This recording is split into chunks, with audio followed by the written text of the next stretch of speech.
everyone, this is the lecture review for stress, lifestyle, and health. So what we're going to talk about during this lecture is stress. So what is stress? What are stressors? And then talk about stress in the body. So stress and illness, how we regulate stress, and then we'll end with happiness and subjective well-being. So you all know what stress is. This isn't something that I have to inform you about, but just from a psychological standpoint, we call stress the physical and psychological reactions to demanding situations. So stimulus-based definitions characterize stress as the stimulus, response-based characterize stress as the response, but overall it's that feeling that we have, that physical feeling, the psychological feeling, when something is demanding or exceeds our ability to cope. So events can have very, very different meanings for us depending on how we appraise them. So we judge events or stressors by appraisal. We have a primary appraisal, which is this harmful or is it a challenge? Is it something good? And then the secondary appraisal is, can we cope with this? How well can we cope? So this will show, this graphic here on this slide will show you the stressor. So we might say that's a final exam. And then the primary appraisal, is it challenging or is it a threat? And then we walk through, if we say it's a challenge, then we don't feel stressed. We say, oh, it'll be fun, it's just a nice challenge. If we think it's a threat, then we go through the secondary appraisal process of, can we cope for this? Do we have good strategies to cope or not? So really stress is in the eye of the beholder. So one event like a final exam that might be very stressful to me may not be stressful to you. So it's really individualistic for stress. There's also good forms of stress. We call this eustress. So this is the stress that we feel when we're doing things that help us out, that get us to optimal performance, optimal health, that, that feeling of being stressed when you're studying, but it's for a really important exam and you really want to be a nurse and you're trying really, really hard. That's eustress. It motivates you to do things that you need to do. Some of the bad stress can be distress. So that's like a broken down car, that you need to get to work. That's just stressful. It's not a very good challenge. It's not something that's going to motivate you for greatness. It's just pretty stressful for most of us. So that would be distress. So an optimal level then we want is, more of this kind of eustress, to have a little bit more of that, a little bit less distress. The prevalence of stress has been on the rise for the last several years. A lot of this has been tied into the economy and to many other reasons. I'm sure you can think of some reasons, but even over the past 5 years, we've seen an increase in stress. These sort of stress responses are this, how we can see stress in the body. We can see it in cognition, so it can be difficult to make decisions. And then we see stress in a lot of people's behaviors. So things like, eating primarily unhealthy foods, drinking, smoking, all of these things are related to stress. So this increase in the level of stress is really harmful for us as a society. One reason it is so harmful is because we turn on our fight or flight response. And fight or flight is something that's supposed to help us, survive. So if a cheetah starts chasing us and we get this perceived threat and we start to have all of these changes, pupils dilating, heart rate increasing, all of that starts to happen, we can maybe avoid the cheetah. But if we're turning it on every time we get an email or anytime someone looks at us wrong or we think about paying our bills, then this fight or flight response is on constantly and it's kind of bathing us in this flood of hormones and it's very stressful. And so we see that it's stressful, but we see this as a negative impact on our body. One thing that I've seen a lot, even just working with students, is this idea of a general adaptation syndrome. So with this, we can kind of see people react in 3 stages. So maybe you start college and you have this alarm, this fight or flight. So you're like, oh my goodness, I started something important. I need to, your body's mobilizing its resources. You're working really, really hard.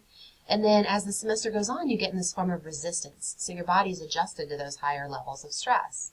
But then, like the minute you turn in your final exam, I've seen students then get sick for a week. So their energy is just depleted. They're in the exhaustion phase. So they've coped the best they could those 16 weeks, but the minute it's over, they're sick, they're in the bed, they're trying to recoup, and it takes a while. So that idea that this can happen is the general adaptation syndrome.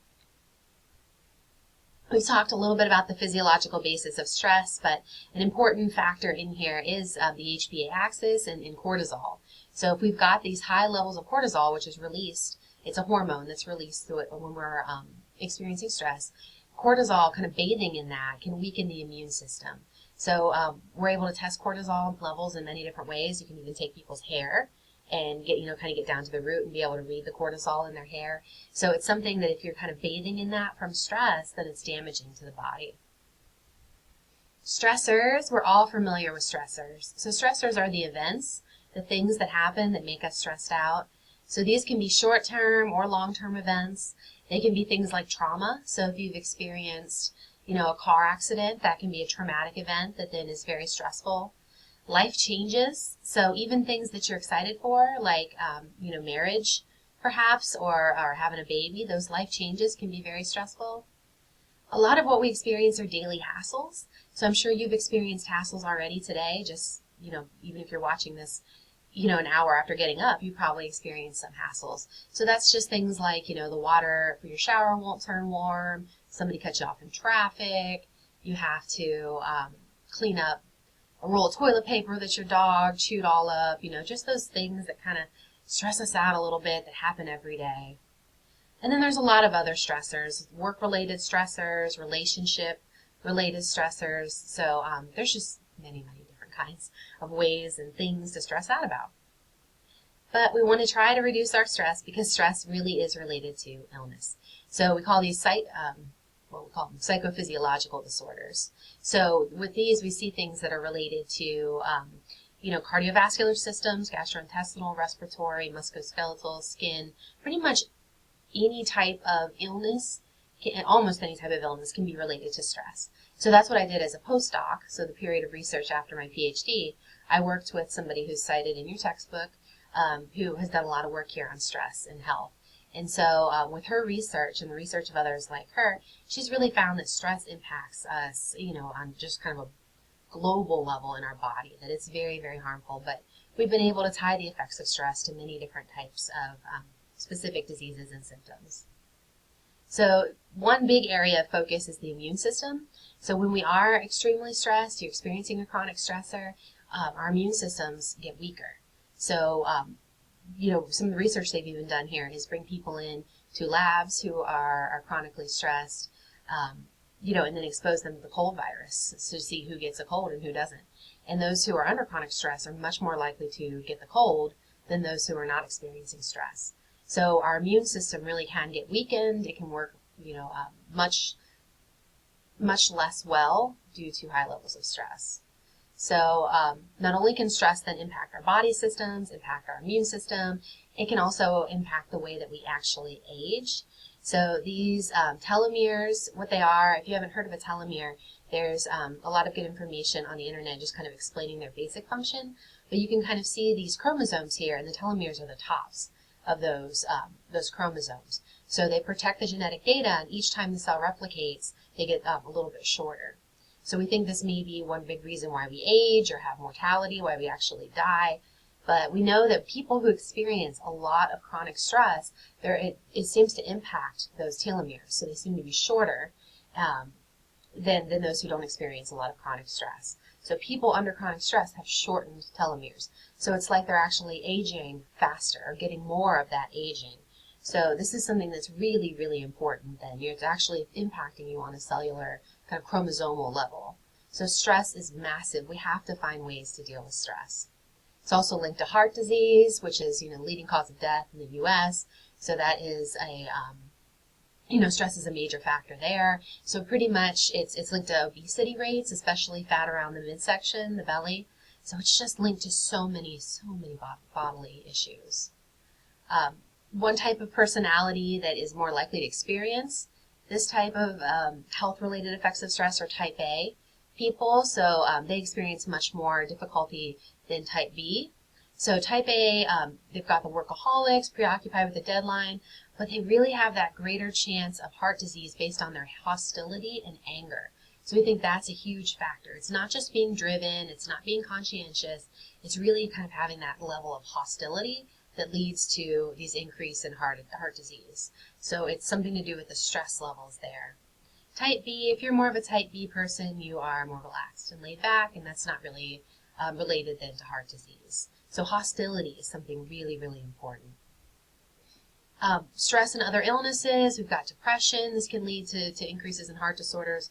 Asthma, so you can have some kind of psychological factor that can trigger an attack. So sometimes you can be stressed about something and that will give you an asthma attack. And then certain types of headaches are related to stress. So biggest thing is that we need to be able to regulate our stress. So kind of that whole first 10 minutes of this, was stress is bad, stress is bad. That's pretty much what it boils down to. So then how do we actually make an impact on our stress levels? So if the situation is something that we can actually affect, then we want to use problem-focused coping. So we want to try to change the situation or fix the problem. So if you have a major final coming up, that's something you might be able to make an impact on. So you would use problem-focused coping. If you can't do anything about it, then emotion-focused coping is great. So that's things like journaling, kind of avoiding the issue, talking to other people. So that's kind of a better way to deal with an uncontrollable event. So how you cope is going to be based on the event. We also know that people regulate stress better when they have a level of control, when they feel like they can control the stressor, when they have social support, interactions with others, and when they do things like meditate and have biofeedback. One that we skipped here was learned helplessness. Learned helplessness is a really interesting and kind of sad psychological phenomenon. So what we find in people, this research was done with dogs initially, and they had dogs that were getting shocked from a shock plate, but nothing they did, there was nothing they could do to escape the shock. So pretty much they just kind of laid down and got shocked. But then they moved the dogs over somewhere where in this graphic you can see the dog could have easily jumped over to avoid shock. But those who had initially learned they couldn't avoid the shock, they didn't even bother jumping over. They just laid there and got shocked. So they had learned to be helpless. So even when a situation provided itself as an out, they didn't take it. They didn't bother trying. They had learned that they were helpless. So we want to try to avoid learned helplessness. There's even major scientists who work with the military to help individuals who get captured during times of war avoid learned helplessness so that they never feel helpless. They always look for that way out. So there's big training programs to help people learn how to do this. So now we're going to spend a little bit of time on happiness. So really our definition of happiness is varied. People have different versions of happiness, but it includes a lot of these things like inner peace, accomplishments, pleasure, feeling engaged, having meaningful activities. We think that happiness really has certain elements. You want to have a pleasant life, so that's kind of enjoying your day. Have a good life, and so that's more of a, enriching your life kind of thing, and then a meaningful life. So something that's tied to the greater good. So we really need multiple components to feel happy, not just pleasure, but, meaning and having a, using your skills.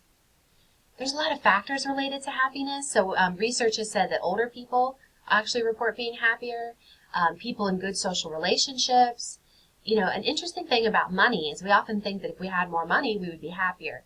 But after around approximately 75K a year, 75,000 a year, getting extra money doesn't really seem to make us happier. So once we've met our basic needs, extra money really doesn't seem to do the trick.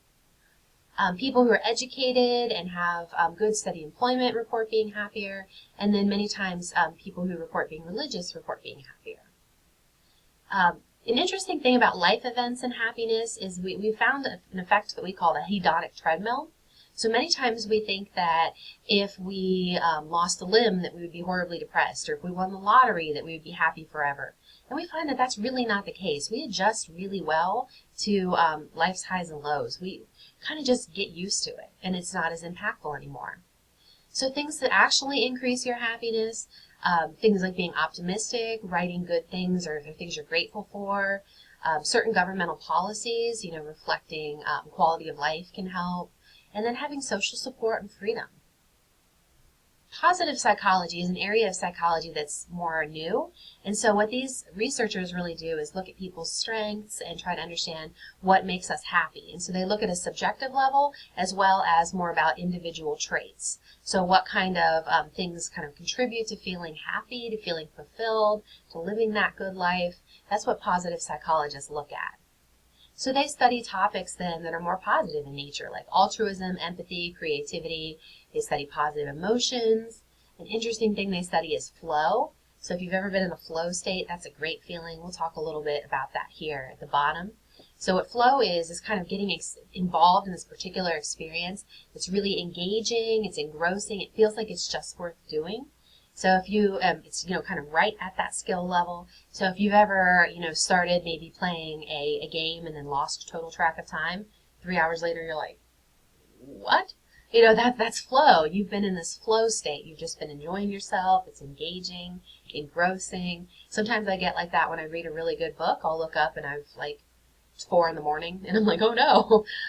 But it's a flow state. It's really good. Optimism, it's just this tendency to believe good things are going to happen to you. And then positive affect is feeling good, having these, saying, yeah, I feel joy, I feel contentment. So these are all things that positive psychologists would study. They study things that go into subjective well-being, which is how, kind of our evaluative idea of our life, how are we feeling about our life. So they study things like, are you satisfied with your life? Do you have positive feelings?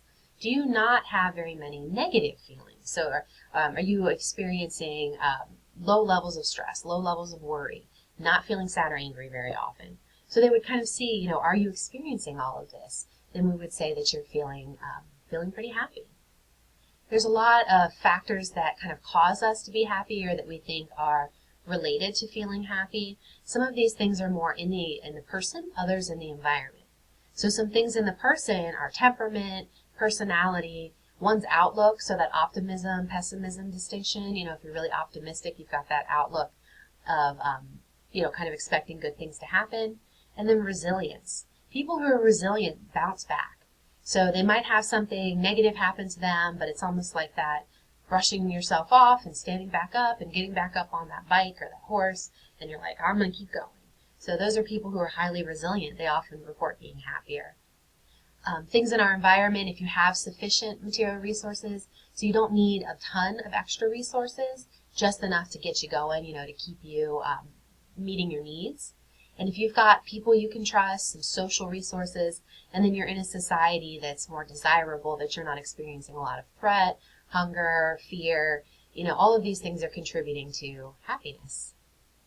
So our societal influences on happiness, we just mentioned this, but really, having enough economic development, people you can trust, not being, in a lot of conflict. And then money is really interesting. Materialism is not something that contributes to happiness. So many times we feel like if we won the lottery, we would just be the happiest person on earth. But many people who win the lottery fill their house up with, random tidbits and random pieces of junk, and then they really don't feel any happier for it. Sometimes they often report feeling less happy because those social connections that are so important have kind of gone away due to their income.